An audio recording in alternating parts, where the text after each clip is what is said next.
ഇൻഫൈൻ എൻ്റർടൈൻമെൻറ്റ്സിൻ്റെ പ്രേക്ഷകർക്ക് പുതിയൊരു എപ്പിസോഡിലേക്ക് സ്വാഗതം. ഇന്ന് എൻ്റെ കൂടെയുള്ളത് പ്രേക്ഷകർക്ക് വളരെ സുപരിചിതമായിട്ടുള്ള രണ്ട് പ്രമുഖരായിട്ടുള്ള രണ്ട് താരങ്ങളെന്ന് വേണമെങ്കിൽ പറയാം, സ്മിത ആൻഡ് ധനിഷ.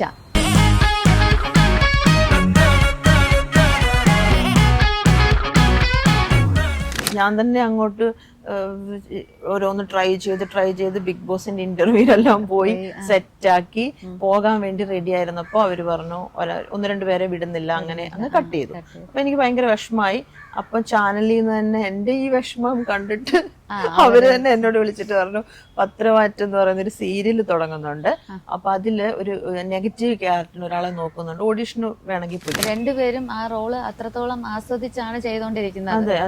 ഞങ്ങളുടെ സീരിയലിലെ സുന്ദരി വില്ലത്തിയാണ്. നല്ല രീതിയിൽ ആൾക്കാരിലേക്ക് പോയിട്ടുള്ള ഒരു പത്രമാറ്റം നമ്പർ 1 ആയിരുന്നു. ഇപ്പോഴുള്ള ആൾക്കാരുടെ കൂടെ എനിക്ക് കുറച്ച് കൂടുതൽ ഫ്രണ്ട്ഷിപ്പ് ഉള്ളപ്പോ ഇതുമായി ബന്ധപ്പെടാത്ത ആൾക്കാരുണ്ടല്ലോ, ഞാൻ ഈ ട്രാൻസ്ജെൻഡർ കമ്മ്യൂണിറ്റിയുടെ കാര്യം പറയുന്നത്, അതുമായിട്ട് ബന്ധപ്പെടാത്ത ആൾക്കാർക്ക് സ്മിത എന്താണ് അവരുമായിട്ട് ഭയങ്കര കൂട്ട്, അതെന്താണ് സ്മിത ട്രാൻസ്ജെൻഡേഴ്സിനോട് ഭയങ്കര കൂട്ട്, അപ്പൊ അതൊരു ഭയങ്കര ഒരു നെഗറ്റീവായിട്ട് അവര് ചോദിക്കുന്നത്. അതെനിക്ക് തീരെ ഇഷ്ടപ്പെട്ടില്ല. ഫാമിലി ആയിട്ട് പോയുള്ള പ്രശ്നം എനിക്ക് ഫോട്ടോ എടുത്ത് തരത്തില്ല. ഫോട്ടോ എടുത്ത് തരാൻ പറഞ്ഞു ഞാനും എന്റെ ഹസ്ബൻഡും അടിയായി എനിക്ക് പണ്ടാരടങ്ങി 10 ഫോട്ടോ എടുത്തു തരും, ഞാൻ ഒന്നും കൊള്ളില്ല എന്ന് പറയും. പക്ഷെ എനിക്ക് ഇഷ്ടമാണ് അവരുടെ പോവാൻ. അപ്പൊ ഇപ്പം ഈ ഒരു നഴ്സിംഗ് ജോബാണോ അതോ നമ്മുടെ ഈ ഒരു സീരിയലാണോ കൂടുതൽ എൻജോയ് ചെയ്ത്? രണ്ടും രണ്ട് ഡിഫറെന്റ്. നഴ്സിംഗ് ജോബ് ഒരു ആതുര സേവനം, അതിനൊരു മനസ്സ് തന്നെ വേണം അത് ചെയ്യണമെങ്കിൽ. എനിക്ക് ഇതാ ഇഷ്ടം. ചമമരമൊക്കെ ചെയ്യുമ്പോ അവര് പറയുമായിരുന്നു നന്നായിട്ട് അല്ല ഗ്ലിസറിൻ ഇല്ലാതെ ഇമോഷൻ എനിക്ക് പെട്ടെന്ന് വരുന്ന ആളാണ്. വില്ലത്തി കുറച്ച് ബുദ്ധിമുട്ടാണ് വായിക്കണം. ഒരു ദിവസമെങ്കിലും ഒരു ബുക്ക് വായിച്ച് 2 പേജാണേലും വായിക്കണം തീർച്ചയായിട്ടും. അത് ഒരു സ്മിത ഒന്ന് ട്രൈ ചെയ്ത് നോക്കൂ. എന്ത് വായന? എനിക്കൊരു മോന് ഇവിടെ എനിക്കൊരു മോന്റെ മാരേജ് കഴിഞ്ഞു. അതൊരു സന്തൂർ മമ്മിയാണ്. അപ്പൊ ഈ ഒരു ലുക്കും കാര്യങ്ങളൊക്കെ കണ്ടിട്ട് ഒരു ഹിന്ദി ആക്ട്രസിന്റെ ഒക്കെ ഒരു ഗെറ്റപ്പിലാണ് എനിക്ക് കാണാൻ. ഇപ്പൊ ഇതിൽ വന്നതിന് ശേഷം കുറെ പേര് റാണി മുഖർജിയുടെ കട്ടുണ്ട്. ഞാനിപ്പോ പറയാൻ വരുമായിരുന്നു. പിന്നെ ആൾക്കാർ എന്നെ ട്രോളുമായിരിക്കും. മലയാള സിനിമയ്ക്ക് എന്റെ മുഖം ആവശ്യമില്ലേ? ആവശ്യമുണ്ടാവും.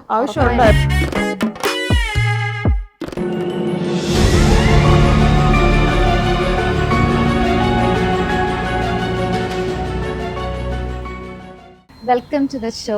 Thank you. രണ്ടുപേരും സുഖമായിട്ടിരിക്കുന്നല്ലോ? സുഖമായിട്ടിരിക്കണം. എങ്ങനെ പോകുന്നു നിങ്ങളുടെ ലൈഫ്? സീരിയൽ ലൈഫ് ഒക്കെ എങ്ങനെ പോകുന്നു? സീരിയല് അടിപൊളിയായിട്ട് പോകണു. ഇപ്പൊ ഷൂട്ട് ഇന്നലെ ബ്രേക്ക് ആയതേ ഉള്ളൂ, ഷെഡ്യൂൾ ബ്രേക്ക്. രണ്ടുപേരും വില്ലത്തികളാണ്. ധനിഷ വില്ലത്തിയാണ്. സ്മിത എന്താണ് സീരിയലില്? നെഗറ്റീവ് റോളാണ്. ജലജ എന്ന് പറയുന്ന ഒരു ക്യാരക്ടറാണ്. ആ വീട്ടിലെ എല്ലാ സ്വത്തെല്ലാം അങ്ങനെ ഒരു ഭയങ്കര പണത്തോട് ആർത്തിയുള്ള അങ്ങനത്തെ ഒരു ക്യാരക്ടർ. അങ്ങനത്തെ നെഗറ്റീവ് റോൾസ് ഒക്കെ ചെയ്യാൻ ഇൻട്രസ്റ്റ് ആണോ അതോ അറിയാണ്ട് ആ ഒരു റോളിലേക്ക് പോയതാണോ? അല്ല, എന്റെ മുഖം കണ്ടപ്പോ അവർക്ക് തോന്നി വില്ലത്തിയാകാൻ പറ്റിയ ഫേസ് ആണെന്ന്. ക്യാരക്ടർ ഇതൊരു റീമേക്ക് ആണ് നമ്മുടെ പത്രമാറ്റ് സീരിയൽ, ഒരു ബംഗാളി സീരിയലിന്റെ. അപ്പൊ അവിടുത്തെ ക്യാരക്ടറിന്റെ ആ ഒരു ഇത് വെച്ചിട്ടാണ് ഇന്ത്യൻ ടച്ച് കുറച്ച് ഉണ്ട്. അങ്ങനെയാണ് ക്യാരക്ടറെ എല്ലാരും സെലക്ട് ചെയ്ത്. അങ്ങനെ എനിക്ക് ഓഡീഷൻ ചെയ്താണ് കിട്ടിയത്. ധനിഷയ്ക്ക് അങ്ങനെ ഞാന് കൺട്രോളർ ജോസ് പേരൂർക്കട പുള്ളി വിളിച്ചിട്ടാണ് വന്നത്. ഞാന് കുറെ വർക്കുകൾ ചെയ്തിട്ടുണ്ട്. ഏകദേശം ഒരു 10-15 സീരിയൽസ് ചെയ്തു. ഇപ്പം റീസെന്റ് പത്രമാറ്റാണ് ചെയ്തോണ്ടിരിക്കുന്നത്. വേറെ ഏതോ ചെയ്യുന്നില്ലായിരുന്നു ഈയിടെ? അല്ല, പൂക്കാലം ചെയ്തിരുന്നു, പൈലറ്റിലുണ്ടായിരുന്നു. പിന്നെ നമ്മുടെ ക്യാരക്ടറേ ഇല്ലായിരുന്നു, അതുകൊണ്ട്. അപ്പം ഈ ഒരു എന്താ രണ്ടുപേരും ആ റോള് അത്രത്തോളം ആസ്വദിച്ചാണ് ചെയ്തോണ്ടിരിക്കുന്നത്. ഞങ്ങളുടെ സീരിയലിലെ സുന്ദരി വില്ലത്തിയാണ്. നല്ല രീതിയിൽ ആൾക്കാരിലേക്ക് പോയിട്ടുള്ള ഒരു പത്രമാറ്റം സീരിയലാണ്. നമ്പർ 1 ആയിരുന്നു. ഇപ്പൊ സെക്കൻഡ് പൊസിഷനിലാണുള്ളത്. ഹിന്ദി സീരിയൽസും മലയാളം സീരിയൽസ് ആയിട്ട് ഒരുപാട് ഡിഫറൻസ് ഉണ്ടല്ലോ. പ്രത്യേകിച്ച് അവരുടെ ഈ കോസ്റ്റ്യൂം മേക്കപ്പ് അതൊക്കെ നിങ്ങള് ഇത് നമ്മള് കുറച്ചെങ്കിലും ഇതിൽ നമ്മൾ ഈ പത്രമാറ്റി കുറച്ച് കൊണ്ടുവരാൻ ഞാൻ ശ്രമിച്ചിട്ടുണ്ട്. അല്ല, പ്രേക്ഷകര് പറയാറുണ്ട് പത്രമാറ്റി ഒന്നാമത് എനിക്ക് നമ്മുടെ തോന്നുന്നു അത് ആൾക്കാർക്ക് ഇഷ്ടമാണ് തോന്നുന്നു അങ്ങനെ ഒരു പക്ഷെ എത്ര കുറ്റം പറഞ്ഞാലും ഈ യൂട്യൂബ് കമന്റ്സിന്റെ അടിയിൽ വന്നിട്ട് ഇവരെന്ത് പുട്ടി, നമ്മളെ ജലജ, ഇത് പുട്ടി ജലജയോ അങ്ങനെയൊക്കെ വിളിക്കുമായിരുന്നു. പക്ഷെ പലർക്കും ഇഷ്ടമാണ്. അല്ല, അത് ഒരു ക്യാരക്ടറിന് വേണ്ടി നമ്മള് അങ്ങനെ ആ ഓർണമെന്റ്സും സാരിയും ഒക്കെ നോക്കാൻ വേണ്ടി എത്രയോ പേര് തീർച്ചയായിട്ടും ഉണ്ട്. വെറൈറ്റി ഡ്രസ്സുകളൊക്കെയാണ് എല്ലാം. ജലജ പ്രത്യേക അതെ അതെ, നമ്മള് സീരിയൽ കൂടുതലും വീട്ടമ്മമാരാണല്ലോ കാണുന്നത്, ആണ് ഇത് കൂടുതലും കാണുന്നത്. അപ്പൊ അവർക്ക് നിങ്ങൾ വെയർ ചെയ്യുന്ന സാരി അവരതിൽ നിന്ന് റെഫറൻസ് എടുക്കും. അല്ല, ഇപ്പൊ ഇന്ന സാരിക്ക് ഇന്ന ബ്ലൗസ് ചേരും. അപ്പൊ അങ്ങനെ നമ്മളിപ്പോ ഈ ചില സീരിയൽസ് ഒക്കെ കാണുമ്പോ പറയാം ആ സീരിയലിലാ മറ്റേ അവരുടുത്തിരുന്ന സാരി, അങ്ങനെ ഒരു അപ്പം ഡ്രസ്സുകൾ കൂടുതലായിട്ട് നിങ്ങൾ ഫോക്കസ് ചെയ്യാറുണ്ടല്ലോ സീരിയൽസിലൊക്കെ വരുമ്പോഴത്തേക്കും. കാര്യം അത്രയും നമ്മള് ആൾക്കാരെല്ലാരും കാണുന്നത് കൊണ്ട് ആ ഒരു ക്യാരക്ടറിനെ പൂർണ്ണമായിട്ടും കൊണ്ടുവരാൻ വേണ്ടി ശ്രമിക്കാറുണ്ട്. എങ്ങനെയാണ് ക്യാരക്ടർ ഡ്രസ്സിങ്ങിലാണെങ്കിലും എനിക്ക് ഭയങ്കര അത്യാഗ്രഹമുള്ള ആഡംബരപ്രിയായിട്ട ഒരു സ്ത്രീയാണ്. പക്ഷെ എന്റെ ഡ്രസ്സിങ്ങിനൊക്കെ ഒരു ലിമിറ്റ് അവർ പറഞ്ഞിട്ടുണ്ട്. അപ്പൊ ക്യാരക്ടർ അനുസരിച്ചിട്ട് അനന്തപുരി തറവാട്ടിലെ ഇളയ മരുമകന്റെ അമ്മായിയമ്മയാണ് ഞാൻ. എന്റെ മോളെ അവിടെ കല്യാണം കഴിച്ച് വിട്ടു. ഞങ്ങൾക്കും അതുപോലെ 5 പൈസ ഇല്ല. പക്ഷെ പണത്തിനോട് ഭയങ്കര ആർത്തിയാണ്. അപ്പൊ എങ്ങനെങ്കിലും അനന്തപുരിയിൽ നിന്ന് കുറെ സ്വത്തൊക്കെ അടിച്ചു മാറ്റി കൊണ്ടുവരിക. അല്ലാതെ നമുക്ക് അവരോട് പ്രത്യേകിച്ച് സ്നേഹമൊന്നുമില്ല. നമ്മുടെ ലൈഫ് സെറ്റിൽ ആക്കുക, എത്രയേ ഉള്ളൂ നമ്മുടെ ഒരു എയിം. അപ്പൊ ഓക്കെ, അപ്പൊ ഈ ഞാൻ ഇനി നമ്മുടെ ആ സീരിയലിന്റെ സംഭവങ്ങളൊന്ന് മാറ്റി വെക്കാം. സ്മിത എങ്ങനെയാണ് ഈ ഒരു ഫീൽഡിലേക്ക് വന്നത്? ഞാൻ ആക്ച്വലി BSc നേഴ്സാണ്. ദുബൈയിൽ വർക്ക് ചെയ്യുമായിരുന്നു. അത് കഴിഞ്ഞ് നാട്ടിൽ വന്നു. നാട്ടിൽ വന്നപ്പോ ഒരു ദിവസം ഒരു വളരെ യാദൃച്ഛികമായി ഇതിലേക്ക് വന്ന ഒരാളാണ് ഞാൻ. പക്ഷെ കുഞ്ഞിലെ തൊട്ട് എനിക്ക് ആഗ്രഹമുണ്ട്, ആ മൈൻഡിൽ കിടപ്പുണ്ട്. പക്ഷെ നമ്മുടെ നാട്ടിലെല്ലാരും നഴ്സിംഗിനാ പോവാ, പത്തനംതിട്ടയാണ്. അപ്പൊ ഞാനും ആ വഴിക്ക് അങ്ങനെ പോയി, സ്വാഭാവികമായി നഴ്സിംഗിന് പോയി.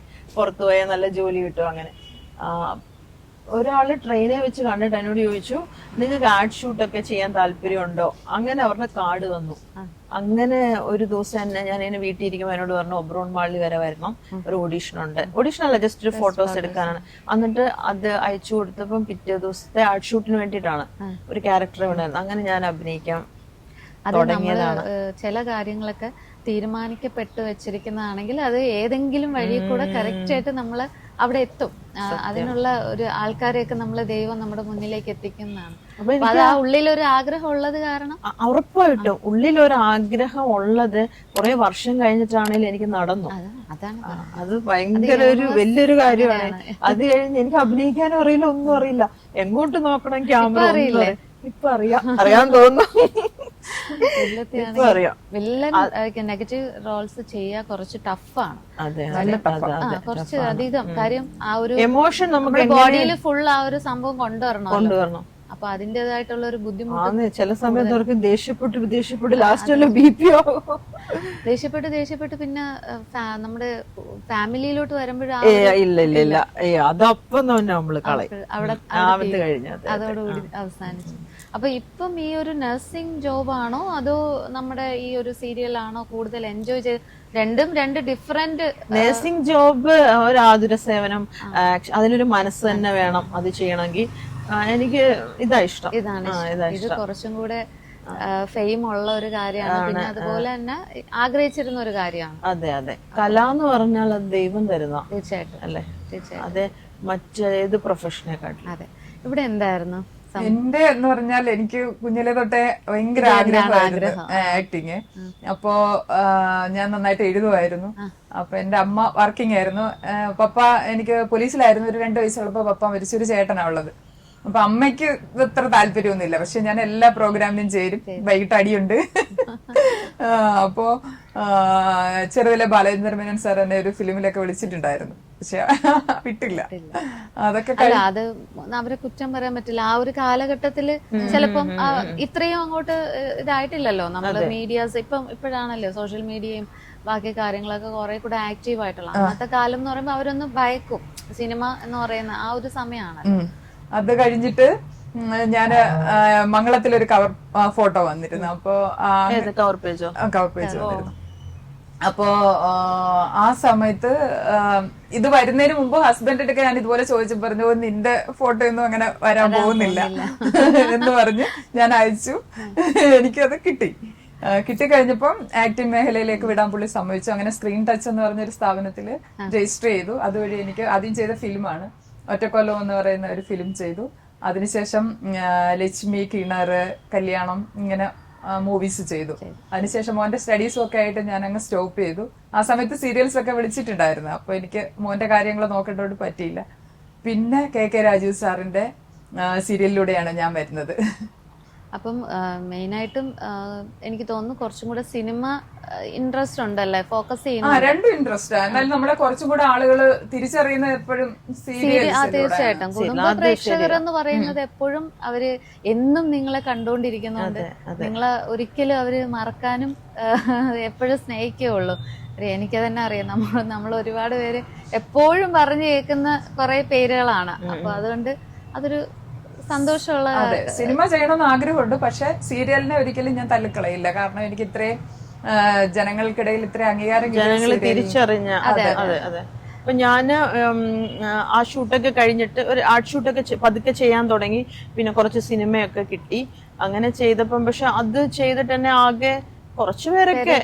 പക്ഷെ ഇത് ഭയങ്കര ഞാൻ പറഞ്ഞു, നിങ്ങളെ ദിവസം കാണുന്നവർക്ക് നിങ്ങളെ ഒരു ദിവസം കണ്ടില്ലെങ്കിലും വിഷമാവും.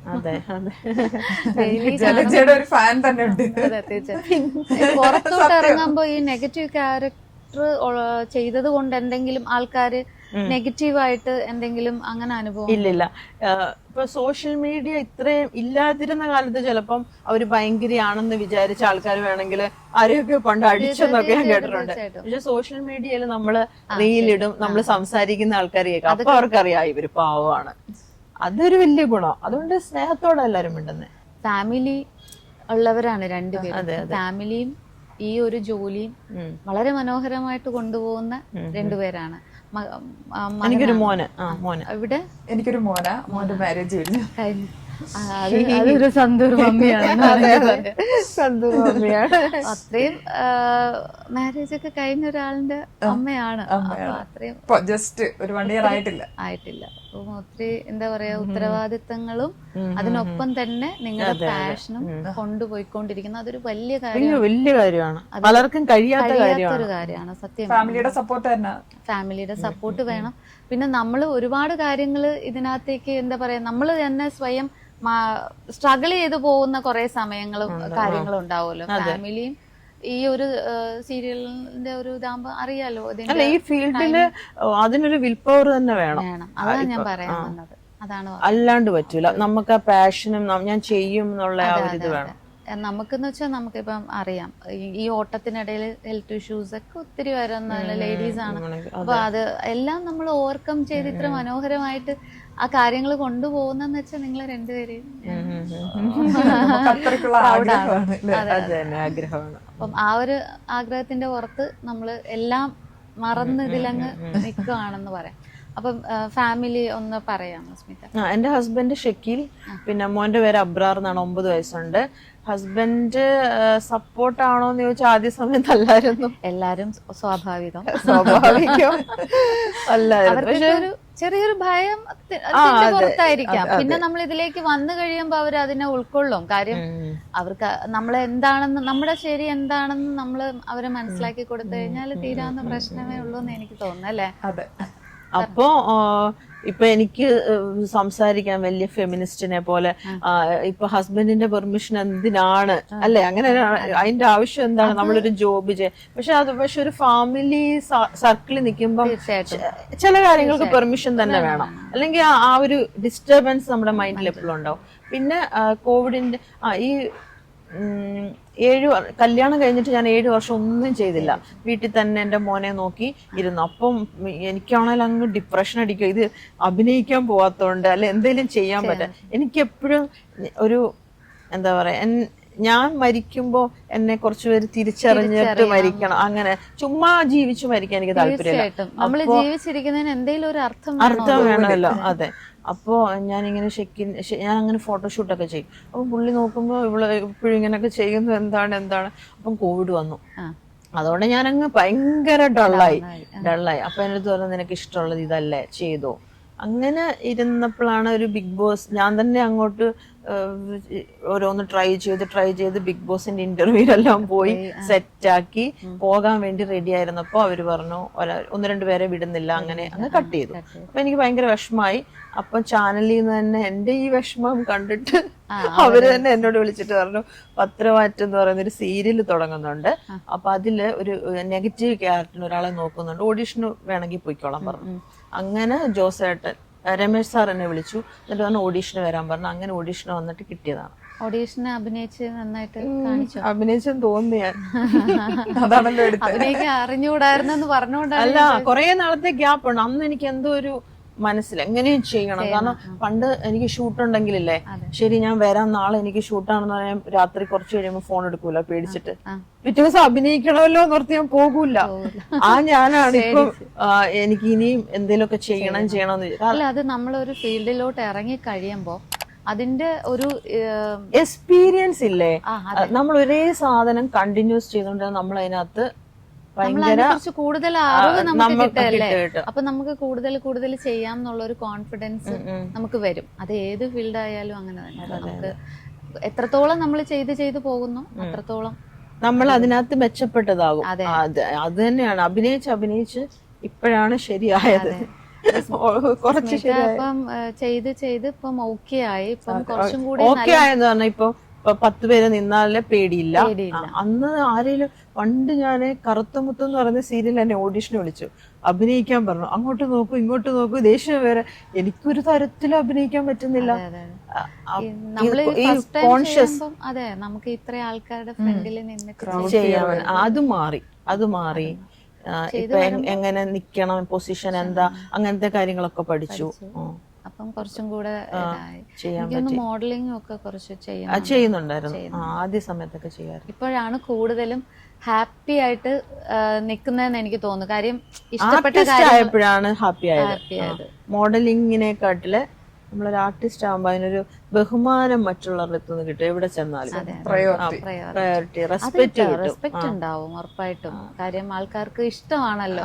അവര് ഭയങ്കര റെസ്പെക്റ്റോടാണ് നമ്മുടെ അടുത്തേക്ക് ഇങ്ങനെ വരിക. അതൊരു സന്തോഷമല്ലേ. വേറെ ഒരു ഇതിനും അത് കിട്ടത്തില്ല അല്ലെ. പ്രൊഫഷണൽ നേഴ്സ് ആണെങ്കിൽ ഞാനിപ്പോ ഏതോ രാജ്യത്ത് പോയിട്ട് അവിടെ ആരും അറിയാണ്ട് അവിടെ ഇരിക്കണ്ട.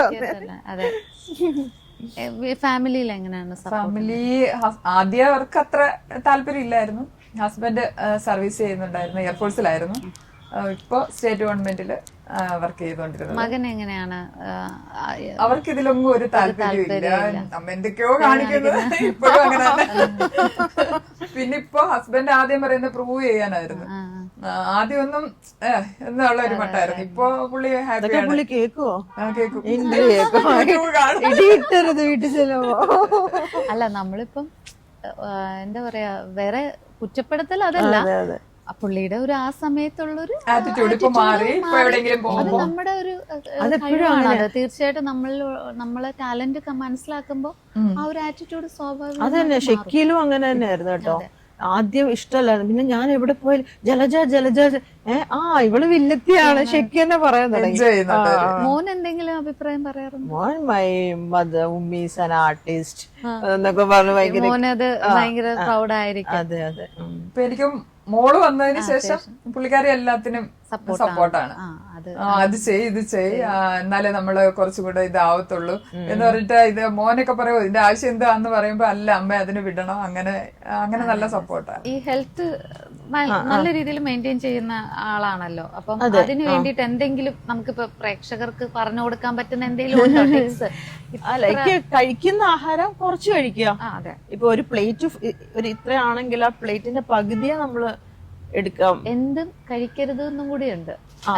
ചോറ് അധികം കഴിക്കത്തില്ല, ചോറ് കഴിക്കൂല. ഞാൻ കറികളാണ് ആവശ്യം, കറികളെല്ലാം കൂടെ എടുത്ത് കഴിക്കും. ഒരു സ്പൂൺ ചോറ്. എല്ലാരും കളിയാക്കാൻ ചോറ്. പക്ഷെ എനിക്ക് തോന്നുന്നു ചോറില് വലിയ കാര്യമൊന്നും ഇല്ല. കാർബോഹൈഡ്രേറ്റ് ഏതെങ്കിലും ഒരു രീതിയിൽ കുറച്ചെടുത്താൽ മതി.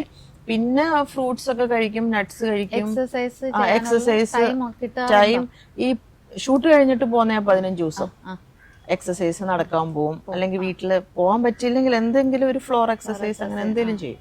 അതെങ്കിലും നമ്മൾ അതിന്റെ കൂടെ ഉൾപ്പെടുത്തണം. അതെ ഡയറ്റിംഗിന്റെ കൂടെ ഉൾപ്പെടുത്തണമെങ്കിലേ പറ്റൂ. സ്മിത ഫുഡ് ഇഷ്ടമായിട്ട് ഒഴിവാക്കി? അയ്യോ അങ്ങനെയല്ല, ഞാൻ ഭയങ്കര ഫുഡിയാ. എനിക്ക് ഫുഡ് തിന്നാൻ വേണ്ടിട്ട് എന്ന് പറഞ്ഞാൽ തിന്നാതിരിക്കില്ല കേട്ടോ. ഫുഡുകൾ കാണുമ്പോ നമ്മള് ഡയറ്റ് മറക്കാറുണ്ടോ? പക്ഷെ ഞാനെല്ലാം ഇങ്ങനെ ഇപ്പൊ ഒരു ഷൂട്ട് വരാറായി 15-ാം തീയതി ആകാറായി, അങ്ങനാണെങ്കിൽ അതിനൊരു 3-4 ദിവസം മുന്നേ കുറച്ചങ്ങോട്ട് പിടിക്കും. അത്രയും ദിവസം ചിലപ്പോ ഞാൻ കഴിക്കും. നമ്മൾ ആ ഒരു സമയം അതുകൊണ്ട് കുറയുമല്ലോ, കുറയുന്ന ഒരു പ്രകൃതി ചില ബോഡി അങ്ങനെയാണ്. അത് ലക്കിയാണ്. അതുപോലെ വണ്ണവും വെക്കും, എന്നാ അതുപോലെ കുറയുകയും ചെയ്യും. അതൊരു ലക്കാണ് ശരിക്കും. ചിലരുടെ ബോഡി, ചിലർ പറയില്ലേ വെള്ളം കുടിച്ചാൽ പോലും. പക്ഷെ ഏജിനനുസരിച്ചില്ലേ അതിൽ മാറ്റമുണ്ട് കേട്ടോ. മെറ്റാബോളിസം നമ്മുടെ അത്രയും കുറയുമ്പം അങ്ങനെ പെട്ടെന്ന് വണ്ണവും കുറയത്തുമില്ല. ഏജ് ആകുന്ന സ്ത്രീകൾക്ക് പണ്ടത്തെ പോലെ എനിക്ക് കുറയുന്നില്ല. അതെ, നല്ല രീതിയിൽ എക്സസൈസ് ചെയ്താലേ കുറയത്തുള്ളൂ. ഇവിടെ ഇത് എങ്ങനെയാണ്, ബാധകമാണോ ഡയറ്റ്? അതുപോലെ തന്നെ ഫുഡിന്റെ കാര്യമൊക്കെ എങ്ങനെയാണ്? കുറച്ചൊക്കെ, ഒരുപാട് വലിയ ഡയറ്റ് ഒന്നും ഇല്ല. പക്ഷെ ഒരിടയ്ക്ക് നീ ഭയങ്കര ഫുഡ് കൺട്രോൾ ചെയ്യുന്നുണ്ടായിരുന്നു. എനിക്ക് തോന്നുന്നു ആൾക്ക് കുറച്ച് ഇങ്ങനെ ഇരിക്കുന്നതാണ് കുറച്ചുകൂടെ ഭംഗി. എന്റെ ഒരു ശരീര പ്രവർത്തിക്ക് ഇച്ചിരി അമ്മവേഷമൊക്കെ ചെയ്യുമ്പോ വേണം. അമ്മവേഷമാണ് ഇഷ്ടമാണ്. പക്ഷെ വില്ലത്തേക്കാളും എനിക്കിഷ്ടം എനിക്ക് കുറച്ചുകൂടെ എക്സ്പ്രസ് ചെയ്യാൻ എളുപ്പമാണ്. അപ്പൊ ഗ്ലിസറിലൊന്നും ഇല്ലാതെ കരയാൻ. അപ്പൊ ശമപുരമൊക്കെ ചെയ്യുമ്പോ അവര് പറയുമായിരുന്നു നന്നായിട്ട് അല്ല ഗ്ലിസറിനില്ലാതെ ഇമോഷൻ എനിക്ക് പെട്ടെന്ന് വരുന്ന ആളാണ്. വില്ലത്തി കുറച്ച് ബുദ്ധിമുട്ടാണ്. എഴുതും എന്ന് പറഞ്ഞില്ലേ, എന്താണ് ആ എഴുത്തിനെ കുറിച്ചൊന്ന് പറയാമോ? ഞാൻ കുഞ്ഞിലെ ഒരുപാട് വായിക്കും, ഒരുപാട് ലൈബ്രറിയിലെ പുസ്തകങ്ങളും എല്ലാം വായിച്ചു. അമ്മ എന്നെ എന്താ പറയുന്നത്, വെളിയിൽ അടച്ചിട്ട് വളർത്തിയ ഒരു ബാല്യമായിരുന്നു എന്റത്. അങ്ങനെ ഇച്ചിരി കൂടുതൽ വായന എടുത്ത് എനിക്ക് അതിലൊക്കെ ഒരു ഭാവി ഉണ്ടെന്ന് എന്റെ റിലേറ്റീവ്സും എന്റെ ടീച്ചേഴ്സും എല്ലാം പറഞ്ഞതാണ്. പക്ഷെ മാരേജ് ഒരു 17 വയസ്സിലൊരു എൻഗേജ്മെന്റ് ആയിരുന്നു എന്റത്. അത് കഴിഞ്ഞ് 18 കല്യാണമായി. പിന്നെ എനിക്ക് ഇനിയും സമയമുണ്ടല്ലോ, ശിശുവിവാഹം അന്ന് അതൊക്കെ നടക്കും. ഇനി ഒന്ന് ട്രൈ ചെയ്തൂടെ ഫ്രീ ടൈമിലൊക്കെ? എന്നെ കുറിച്ചൊരു കവിത എഴുതും. കഥയാണ് എനിക്ക് കാര്യം. ഇത് അതും ഈ പറഞ്ഞ പോലെ ദൈവത്തിന്റെ ഒരു അനുഗ്രഹമാണ്. നമുക്ക് ഒരു വരിയെങ്കിലും എഴുതാൻ കഴിയുന്നുണ്ടെങ്കിൽ അത് കുറിക്കും.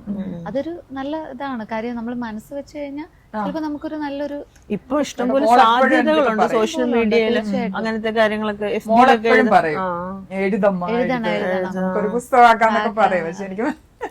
വായനയും എഴുത്തും ഒക്കെ ഒരു വളരെ നല്ലൊരു കാര്യമാണ്. എല്ലാവർക്കും കിട്ടുന്ന ആളായതുകൊണ്ട് അക്ഷരം നന്നായി വഴങ്ങും എനിക്ക്. അതെ അതെ, ഞാനൊന്ന് ഇരുന്ന വായന എല്ലാവർക്കും ഇൻട്രസ്റ്റ് ഉള്ള ഒരു കാര്യമല്ല. കാര്യം പലരും മടിക്കുന്ന ഒരു കാര്യമാണ്. ഞാൻ കൂടുതലും എല്ലാരോടും പറയുന്നത് ഒരു ബുക്കെങ്കിലും നമ്മള് വായിക്കണം. ഒരു ദിവസമെങ്കിലും ഒരു ബുക്ക് 2 പേജാണേലും വായിക്കണം തീർച്ചയായിട്ടും. അത് ഒരു സ്മിത ഒന്ന് ട്രൈ ചെയ്ത് നോക്കൂ. എന്ത് വായന? എന്റെ വീട്ടില് ലൈബ്രറി ഉണ്ട്. ബുക്കൊക്കെ ബുക്ക് മുഴുവൻ മേടിച്ച് ഞാൻ വെച്ചേക്കുക. എവിടെ പോയാലും എനിക്ക് ഭയങ്കര യാത്രകൾ ഇഷ്ടമാണ്. അപ്പൊ യാത്രകളെ കുറിച്ചുള്ള ബുക്കുകളെല്ലാം വാങ്ങും, വായിക്കും. പക്ഷെ 2 പേജ് വായിക്കും. അത് കഴിഞ്ഞ് മടിയാവും. അപ്പോഴത്തേനും മൊബൈൽ ഈ സൈഡിൽ ഇരിക്കുവല്ലേ, അപ്പൊ അത് എടുക്കാനുള്ള ഒരു പ്രവണത എനിക്കത് എങ്ങനെയെങ്കിലും ഒന്ന് മാറ്റണമെന്നുണ്ട്. മൊബൈലിൽ നമ്മള് കൂടുതൽ അതിലേക്ക് നമ്മളങ്ങ് അഡിക്ഷൻ ആയി പോകും. വേറെ പല ശീലങ്ങള് നമ്മൾ അവിടെ വീഡിയോസ് ഒക്കെ ഒരു കാര്യമില്ല, ഇങ്ങനെ സ്ക്രോൾ ചെയ്ത് കണ്ടങ്ങ് പോകും. അതിനേക്കാളും കൂടുതലും ഞാൻ പക്ഷെ അതിലും കൂടുതലും വായിക്കുവോ മൊബൈലിൽ ചെയ്യുന്നത്, ന്യൂസും അങ്ങനെ എന്തെങ്കിലും. കുഴപ്പമില്ല, വായന നല്ലതാണ്. ഇത് യാത്രകളൊക്കെ ഇഷ്ടമാണെന്ന് പറഞ്ഞല്ലോ. ഫാമിലി ആയിട്ട് പോകുന്നതും നമ്മള് ഫ്രണ്ട്സ് സർക്കിളിലൊക്കെ പോകുന്നതും തമ്മിൽ ഒരുപാട് വ്യത്യാസമുണ്ട്. അങ്ങനെ ഫാമിലി ആയിട്ട് പോയുള്ള പ്രശ്നം എനിക്ക് ഫോട്ടോ എടുത്ത് തരത്തില്ല. ഫോട്ടോ എടുത്ത് തരാൻ പറഞ്ഞു ഞാനും എന്റെ ഹസ്ബൻഡും അടിയായി. എനിക്ക് പണ്ടാരടങ്ങി 10 ഫോട്ടോ എടുത്തു തരും, ഞാൻ ഒന്നും കൊള്ളില്ല എന്ന് പറയും. പക്ഷെ എനിക്ക് ഇഷ്ടമാണ് അവരുടെ പോവാൻ. പക്ഷെ അത് വേറൊരു വൈബാ, ഫ്രണ്ട്സിന്റെ കൂടെ വേറൊരു വൈബാണ്. അപ്പൊ നമുക്ക് ഒരു ഗേൾസ് ട്രിപ്പ് നമുക്ക് ഇനി തൊട്ടങ്ങ് സ്റ്റാർട്ട് ചെയ്താലോ? നമുക്ക് 3 പേർക്കും കൂടെ ആക്കിയാലോ?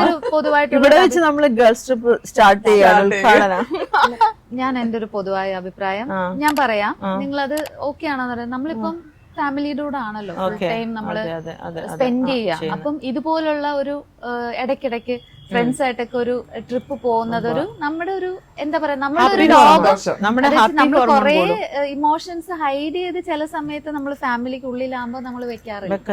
പക്ഷെ നമ്മള് ഫ്രണ്ട്സിന്റെ ഇടയിലേക്ക് പോകുമ്പോൾ അതെല്ലാം നമ്മള് പുറത്തെടുത്ത് എക്സ്പ്ലോർ ചെയ്ത് നല്ല രീതിയിൽ സന്തോഷിച്ച് നിൽക്കുന്ന ഒരു സമയമാണ്. നമുക്ക് വേണ്ടിയും കൂടെ കുറച്ച് ജീവിക്കാം അല്ലേ? അതെ അതെ, നമ്മള് അതിനോട് യോജിക്കുന്നില്ലേ?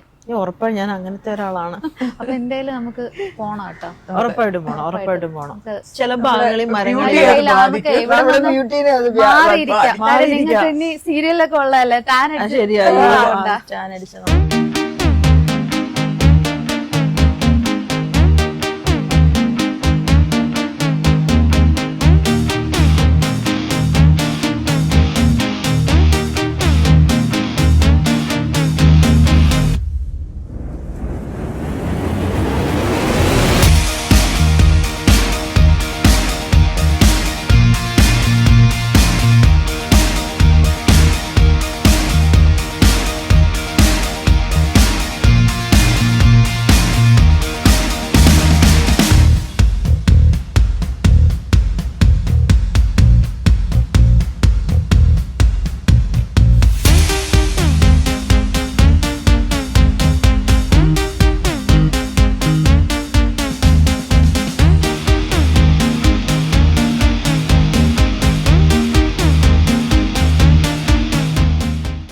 സമാധാനമായി. ഞാന് കുറച്ച് ഇമോഷണൽ ആയിട്ടുള്ള കുറച്ച് കാര്യങ്ങളൊന്ന് ചോദിക്കട്ടെ. കാര്യം ഒരുപാട് ദിവസം മാറി നിൽക്കുന്നതാണ് സീരിയലിന്റെ വർക്കും കാര്യങ്ങളൊക്കെ ആയിട്ട്. അപ്പം 9 വയസ്സുള്ള മകനെന്ന് പറയുമ്പോൾ ആള് തീരെ കുഞ്ഞാണ്. അപ്പൊ അമ്മേനെ എത്രത്തോളം മിസ് ചെയ്യുന്ന, അമ്മ നല്ല കുഞ്ഞിനെ നല്ല രീതിയിൽ മിസ് ചെയ്യല. അപ്പൊ അവന്റെ കാര്യങ്ങളൊക്കെ ശ്രദ്ധിക്കാനും അവന്റെ ഇപ്പൊ എന്റെ കൂടെ എന്റെ പേരൻസ് ഉണ്ട്, അവര് നോക്കും. പക്ഷെ എപ്പോഴും അമ്മയ്ക്ക് അമ്മ തന്നെ വേണം. പക്ഷെ എന്റെ മനസ്സിലില്ലേ, നമ്മള് ലൈഫ് എന്ന് പറഞ്ഞാൽ ബാലൻസ് ചെയ്തോണ്ട് പോകണം. തീർച്ചയായിട്ടും അവന്റെ ഒരു പ്രായം കഴിഞ്ഞ് അവന്റെ പഠിത്തം കാര്യങ്ങളായിട്ട് പോകുമ്പോൾ ഞാൻ ഒറ്റപ്പെടാൻ പാടില്ല. ആ സമയത്തേക്കുള്ള കാര്യങ്ങളാണ് ഞാൻ ഇപ്പോഴേ ചെയ്യേണ്ടത്. ഒരു 60 വയസ്സാകുമ്പോൾ ഞാൻ ഒറ്റയ്ക്ക് ഒന്നും ചെയ്യാൻ, അയ്യോ എന്റെ ലൈഫിൽ ഞാൻ ഒന്നും ചെയ്തില്ലല്ലോ എന്ന് പറഞ്ഞ് പരിതപിച്ചിരിക്കുന്ന ഒരു അമ്മ എനിക്ക് ആകണ്ട. മക്കളെ നമ്മൾ പറഞ്ഞ് മനസ്സിലാക്കുക. അവര് ഈ പറഞ്ഞ പോലെ നമ്മുടെ വശങ്ങളും അവര് മനസ്സിലാക്കിയിരിക്കണം. ഇപ്പൊ അവന് ഒറ്റയ്ക്കായോണ്ട്, പിന്നെ എന്റെ ഹസ്ബൻഡ് ബാംഗ്ലൂരാണ്. അവന് ഒരു കാര്യം ചെയ്തു തെറ്റി, അവന് അപ്പൊ ചിലപ്പോ താഴെ എന്റെ പപ്പാനെ അമ്മേനെ വിളിക്കത്തില്ലായിരിക്കും, അവൻ രണ്ടാമത് അത് ചെയ്യും. അവനത് ഒറ്റയ്ക്ക് ചെയ്യാനുള്ള കാര്യം അവൻ ഇപ്പോഴേ നേടുവാണ്. ഒരു നല്ല കാര്യമാണ്. കാര്യം നമ്മൾ ഈ കുട്ടികളെ കൂടുതൽ നമ്മളിലേക്ക് ഒരുപാട് ചേർത്ത് വെക്കുമ്പോൾ അവര് ഇൻഡിപെൻഡന്റ് ആയിട്ട് കാര്യങ്ങൾ ചെയ്യാനുള്ള ഒരു ഇത് കുറഞ്ഞു കിട്ടും. അതെ അതെ. മറ്റേ നമ്മൾ കുറച്ച് അവരെ ഒരു ശകലം നമ്മളുടെ അടുത്ത് നിന്ന് ഒന്ന് മാറ്റി നിർത്തുമ്പോ അവര് തനിയെ ചെയ്യാനും എന്തെങ്കിലും തോറ്റു പോകുന്നത് കുഴപ്പമില്ല എന്ന് മനസ്സിലാക്കാനും ഒക്കെ ഈ ഒരു പേരൻസ് കൂടെ ഉള്ളെന്ന് പറയുന്നത് ഇപ്പോഴത്തെ കാലഘട്ടത്തില് അപ്പൂപ്പനും അമ്മൂമ്മയൊക്കെ ഒരു ഇപ്പോഴത്തെ കാലത്ത് എല്ലാ പേരൻസിനും ജോബാണ്. രണ്ടുപേർക്കും ജോബ് ഇല്ലാണ്ട് ജീവിക്കാൻ പറ്റില്ല. ഞാൻ പറഞ്ഞു വന്ന എന്താന്ന് വെച്ച് കഴിഞ്ഞാല് ഇപ്പം അപ്പൂപ്പനും അമ്മൂമ്മയെന്ന് പറയുന്നത് ഒരു എന്താ പറയാ കാണാക്കനിയാണെന്ന് വേണമെങ്കിൽ പറയാം. നമ്മുടെയൊക്കെ കാലം പോലെ അല്ലല്ലോ. ആ സമയത്തൊക്കെ നമ്മൾ അവരുടെ കൂടെ തന്നെ അമ്മയെക്കാളും ഒരു പക്ഷെ നമ്മൾ സ്നേഹിച്ചിരുന്നത് അവരെ ആയിരിക്കും. കാര്യം അങ്ങനല്ല കേട്ടോ. ഇപ്പോഴത്തെ തലമുറ, അതാണ് തലമുറയുടെ വ്യത്യാസം. അല്ല, എന്റെ അമ്മയോടും പപ്പയോടും അവൻ വലിയ അറ്റാച്ച്ഡ് അല്ല. അതാ ഞാൻ അല്ല. പക്ഷെ അത് പിന്നെ എന്റെ പപ്പയുടെ അമ്മയുടെയും കുഴപ്പമാണെന്ന് എനിക്ക് തോന്നിയിട്ടുള്ളത്. കാരണം ഇനി അവരെ കുറ്റം പറയുന്നില്ല, എന്താന്നല്ല, അവര് സ്നേഹം പ്രകടിപ്പിക്കൂല. ഈവൻ എന്റെ അടുത്തും പ്രകടിപ്പിച്ചിട്ടില്ല. അങ്ങനെ ഉണ്ടാവും. ചില പക്ഷെ നമ്മുടെ അച്ഛനും അമ്മമാരൊക്കെ കൊച്ചുമക്കളുടെ അടുത്തൊക്കെ ഭയങ്കര സ്നേഹമായിട്ട് കെയർ ചെയ്യും. മക്കളെ നോക്കിയതിനേക്കാളും ഒരുപടി മുകളിലേക്ക് അവര് ചിലപ്പം നമ്മുടെ മക്കളെ നോക്കും. ആ ഒരു ലെവലിലേക്കൊക്കെ എത്തുന്നത്. അപ്പൊ അങ്ങനെയുള്ള അമ്മയും അച്ഛനൊക്കെ ഉള്ള അടുത്തൊക്കെ നമ്മുടെ മക്കള് നിന്ന് കഴിഞ്ഞാൽ അവർ കുറെ കൂടെ നല്ല നല്ല കാര്യങ്ങൾ സമാധാനം ഉണ്ടാവും. അതൊരു കാര്യമാണ്. അപ്പൊ സ്മിതയ്ക്ക് മോന് കിട്ടുന്ന ടൈമില് നിങ്ങൾ നല്ല രീതിയിൽ, ഞാനിപ്പം നമ്മുടെ ഷൂട്ടിനിടയ്ക്ക് 2 ദിവസം ബ്രേക്ക് ഉണ്ടെങ്കിലും പോകും. ഇവിടെ ഉള്ള പലരും പോകാറില്ല, എല്ലാരും റൂമിൽ തന്നെ ഇരിക്കും. അത്രയും സമാധാനം, വീട്ടിൽ പോയി പണിയെടുക്കണ്ടല്ലോ എന്ന് വിചാരിച്ചിട്ട്. പക്ഷെ ഞാൻ വീട്ടിലേക്ക് ഓടിപ്പോവും എങ്ങനെങ്കിലും മോനെ കാണാൻ വേണ്ടിട്ട്. ഇവിടെ പിന്നെ എനിക്ക് ഞാൻ പാമ്പറിംഗ് മദറാണ്. ഇപ്പൊ ഇത് പറഞ്ഞപ്പോ ഞാൻ കേട്ടോണ്ടിരിക്കുകയാണ്. ഈ കുട്ടി പാമ്പർ ചെയ്ത് എനിക്ക് അറിയത്തില്ല, ഇങ്ങനെയൊക്കെ കൈവെള്ളയിലൊക്കെ കൊണ്ടു നടക്കില്ലേ മക്കളെ, അങ്ങനെയാണ്. അങ്ങനത്തെ ഒരു അമ്മയാണ് ചിലരങ്ങനെയാണ്. അപ്പൊ അവിടെ എങ്ങനെയാണ് മകനുമായിട്ടുള്ള ഒരു അറ്റാച്ച്മെന്റ് എങ്ങനെയാണ്? ഞാൻ കുറച്ച് പാമ്പറിംഗ് മദറാണ്. അപ്പൊ ഇപ്പൊ ഞാൻ ഈ വർക്ക്, എനിക്കൊരു സ്വന്തമായിട്ട് വർക്കിലേക്ക് ഞാൻ കടന്നു തന്നെ കുറച്ച് അറ്റാച്ച്മെന്റ് ഒന്ന് കുറയ്ക്കാൻ വേണ്ടിയിട്ടാണ്. എങ്കിലും ഞാനിങ്ങനെ എന്താ പറയാ, ഇപ്പോഴും എനിക്ക് കുഞ്ഞു കുട്ടിയായിട്ടാണ് തോന്നുന്നത്. അതെപ്പോഴും അങ്ങനെയാണല്ലോ മക്കള്. നമ്മൾ എത്ര വലുതായി കഴിഞ്ഞാലും അവരെ നമ്മൾക്ക് നമ്മളെ മനസ്സ് അവരെ വലുതാക്കാൻ വേണ്ടിയില്ല. അവരെപ്പോഴും നമ്മുടെ മക്കളാണ്, കുഞ്ഞും ഭയങ്കര ഡിപ്പെൻഡ് ആണ് എന്നോട്. അത്രയും അറ്റാച്ച്മെന്റ് ഭയങ്കര ഫ്രണ്ട്സ് പോലെയാണ്. എന്തും ഈ ലോകത്തുള്ള എന്തും സംസാരിക്കും. അതൊരു വലിയ കാര്യം കേട്ടോ. ഇവരെല്ലാം സംസാരിക്കും, ഏത് വിഷയവും സംസാരിക്കും. അങ്ങനെയാണ് കാര്യം. ഏറ്റവും നല്ല ഫ്രണ്ട് ആയിരിക്കുക എന്നുള്ളതാണ് ഏറ്റവും ഒരു അമ്മയുടെ പറയാൻ തോന്നണം. അതെ, ക്ലോസ് ആയിട്ട് ഇരിക്കുമ്പോഴത്തേക്കും അവർക്ക് വേറൊരു ബെസ്റ്റ് ഫ്രണ്ടിനെ അന്വേഷിച്ച് പോകേണ്ട ആവശ്യമില്ല. നമ്മൾ അടുത്തായിരിക്കും അവരെല്ലാം ഷെയർ ചെയ്യുന്നത്. അതുപോലെ അവരുടെ എല്ലാ പ്രശ്നങ്ങളും നമുക്ക് മനസ്സിലാക്കാനും കുറെയൊക്കെ അത് സോൾവ് ചെയ്ത് പോകില്ല. നമ്മുടെ വീട്ടിൽ നിന്ന് തന്നെ എല്ലാ നമ്മൾ എത്രത്തോളം പിടിച്ചു വെക്കുന്നോ അവർ അത്രത്തോളം ഹൈഡ് ചെയ്തോണ്ടിരിക്കും. മനസ്സിലായോ? മൂവി സ്മിതയ്ക്കും ഒരു മൂവി ചെയ്യണമെന്നാണ് ആഗ്രഹം. അതിനുവേണ്ടി പരിശ്രമിക്കുന്നുണ്ട്, ചെയ്യണം. ആരെങ്കിലും ഒക്കെ കഥാപാത്രത്തിന് ആപ്റ്റ് ആണെങ്കിൽ, അതെ, കഥാപാത്രത്തിന് ആപ്റ്റ് ആയിട്ടുള്ള മലയാള സിനിമയ്ക്ക് എന്റെ മുഖം ആവശ്യമില്ലേ? ആവശ്യമുണ്ടാവും. എപ്പോഴെങ്കിലും ആവശ്യമുണ്ടാവും. പക്ഷെ എന്റെ ഒരു കാര്യം എന്ന് പറഞ്ഞാൽ എന്തെങ്കിലും ഒരു ആഗ്രഹിച്ച 10 വർഷം കഴിഞ്ഞാൽ നടക്കും. മതി. അതുകൊണ്ട് അതനുസരിച്ചുള്ള 2-3 വർഷമായിട്ട് ആഗ്രഹിക്കുന്നുണ്ട്. എന്നാലും അത് നടക്കുന്നില്ലേ? കുറച്ചുകൂടെ വേറൊരു സിമ്പിൾ ആയിട്ടുള്ള ഒരു കാര്യം ചോദിക്കട്ടെ. ഞാൻ എപ്പോ സ്മിതയെ കണ്ടാലും സ്മിത ഭയങ്കര നല്ല മോഡേൺ ആയിട്ടാണ് ഞാൻ കണ്ടിട്ടുള്ളത്. അപ്പം സ്മിതയ്ക്ക് എനിക്ക് തോന്നുന്നു സ്മിത ഒരു സിറ്റി ഗേൾ ആണോന്ന് എനിക്കൊരു സംശയമുണ്ട്. സിറ്റി എന്റെ ഒരു രൂപം വെച്ചിട്ട് എനിക്ക് കുറച്ച് മോഡേൺ ഡ്രസ്സുകളാണ് ചേരുന്നതെന്ന് തോന്നുന്നു. പക്ഷെ എന്റെ മൈൻഡ് ഭയങ്കര നാട്ടിൻപുറത്തുകാരിയാണ്. എന്റെ നാട് വെച്ചിരിക്കുന്നു പത്തനംതിട്ടയാണ്, വടശ്ശേരിക്കര. അപ്പൊ മനസ്സിൽ പച്ചപ്പും ഹരിതാപവും ഒക്കെ ഉള്ളൊരു കുട്ടിയാണ്. പക്ഷെ ഈ ഒരു വേഷമാണ് കുറച്ചുകൂടെ ചേരുന്നത്. പിന്നെ എന്നെ ഫസ്റ്റ് കാണുമ്പം ആ ഒരു ഇത് അവർക്ക് കിട്ടും, അങ്ങനെയാണെന്ന് തോന്നുന്നു. പക്ഷെ സംസാരിക്കുമ്പം പിന്നെ എല്ലാം കൊളാവും. ഈ ഒരു ലുക്കും കാര്യങ്ങളൊക്കെ കണ്ടിട്ട് ഒരു ഹിന്ദി ആക്ട്രസിന്റെ ഒക്കെ ഒരു ഗെറ്റപ്പിലാണ് എനിക്ക് കാണാൻ. ഇപ്പൊ ഇതിൽ വന്നതിന് ശേഷം കുറെ പേര് റാണി മുഖർജിയുടെ കട്ടുണ്ട്. ഞാനിപ്പോ പറയാൻ വരുമായിരുന്നു. പിന്നെ ആൾക്കാർ എന്നെ ട്രോളുമായിരിക്കും. പക്ഷെ ഞാൻ വളരെ ജെന്യൂൻ ആയിട്ട് സംസാരിക്കുന്ന ഒരാളാണ്. ഫേസ് കട്ട് എന്ന് പറയുമ്പോ മൊത്തമായിട്ട് അവരെന്നല്ല, എവിടെയെങ്കിലും ഒരു ചായ. എനിക്ക് പുള്ളിക്കാരത്തിലും അത് ഫീൽ ചെയ്തു. അത് പക്ഷെ എനിക്ക് പെട്ടെന്ന് ഒരു ഓർമ്മ വരുന്നില്ല ഏത് നടി. ശ്യാമ എന്ന് പറഞ്ഞൊരു ആക്ട്രസ് ഉണ്ടായിരുന്നു. എനിക്ക് പുള്ളിക്കാരത്തെ കുറച്ചുകൂടെ വലിയ ഉണ്ട കണ്ണാണ്. പക്ഷെ എന്നാലും ഏകദേശം ഒരു ഇതുപോലെ എനിക്ക് ശ്യാമയുടെ ഒരുപോലെ തോന്നി. പക്ഷെ പറഞ്ഞത് ശരി കേട്ടോ സ്മിത. എനിക്കും ചെറിയൊരു അവിടെ ഇവിടെയൊക്കെ എല്ലാം എന്നല്ല. അപ്പം അങ്ങനെ ഒരിക്കലും പറ്റില്ല. എവിടെയെങ്കിലും ഒക്കെ ഉണ്ടാവും. വളരെ സന്തോഷം. കാരണം എനിക്ക് സ്മിത എനിക്ക് അറിയാം, പക്ഷെ നമ്മൾ കണ്ടിട്ടില്ല. രഞ്ജുമ്മയുടെ വലിയ അടുത്ത രഞ്ജുമ്മയുമായിട്ട് ഞാൻ 10-15 വർഷത്തെ ഫ്രണ്ട്സ്. രഞ്ജുമ്മയുമായിട്ടാണ് ഞാൻ ആദ്യത്തെ ആർട്ട് ഷൂട്ട് ചെയ്യുന്നത്, സ്വയംവര സിൽക്സ്. അന്നോട്ടുള്ള പരിചയം. ഞാൻ രഞ്ജുമ്മ പറഞ്ഞു ഞാൻ സ്മിതനെ എനിക്ക് അറിയുന്നത്. ഞാൻ നിങ്ങളെ കാര്യങ്ങളൊക്കെ ഇങ്ങനെ നമ്മള് സംസാരിക്കുമ്പോ സ്മിതയുടെ കാര്യം. സ്മിത ഇടയ്ക്ക് ദുബായ് പോയിരുന്നല്ലേ? ദുബായ് പോയി രഞ്ജുമ്മയുടെ ചെയ്തു. അപ്പൊ ഇങ്ങനെയുള്ള ഇതെനിക്കൊന്ന് പറയാനുണ്ട്. ഇങ്ങനെയുള്ള ആൾക്കാരുടെ കൂടെ എനിക്ക് കുറച്ച് കൂടുതൽ ഫ്രണ്ട്ഷിപ്പ് ഉള്ളപ്പോ ഇതുമായി ബന്ധപ്പെടാത്ത ആൾക്കാരുണ്ടല്ലോ. ഞാൻ ഈ ട്രാൻസ്ജെൻഡർ കമ്മ്യൂണിറ്റിയുടെ കാര്യം പറയുന്നത്. അതുമായിട്ട് ബന്ധപ്പെടാത്ത ആൾക്കാർക്ക് സ്മിത എന്താണ് അവരുമായിട്ട് ഭയങ്കര കൂട്ട്?